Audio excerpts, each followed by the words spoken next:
আসসালামু আলাইকুম রহমতুল্লাহ। ইবাদতের সময় অনেক ধরনের খেয়াল আসে, এটা কেন? একদিন এক ইহুদি একজন অলির দরবারে এসে জিজ্ঞাসা করল, যখন আমরা আমাদের উপাসনা করি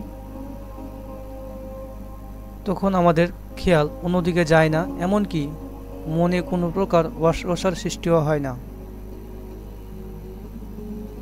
এমনকি শয়তানি চিন্তা ভুলেও ধারে কাছে আসে না।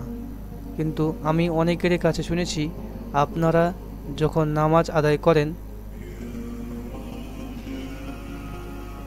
তখন আপনাদের ইবাদতের সময় অনেক ধরনের খেয়াল আসে, এটা কেন?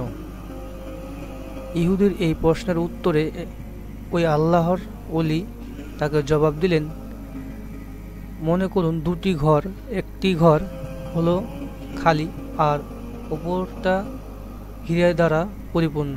যখন এখন বলুন দেখি, চোর কোন ঘরে ভিতরে চুরি করতে আসবে? ইহুদি উত্তরে বলল, অবশ্যই যে ঘরে হীরা আছে সে মতো। এবারই সেই ওলি তাকে বললেন, কাফের এবং মুসলমানদের অন্তরের অবস্থা হলো এরকম, যার কাছে শুরু থেকে ঈমান নাই সেখানে শয়তান কি চুরি করতে আসবে? আল্লাহ আমাদেরকে বুঝার তৌফিক দান করুন। যারা ইসলামী গল্প পড়তে ভালোবাসেন তারা ফলো দিয়ে সাথে থাকবেন।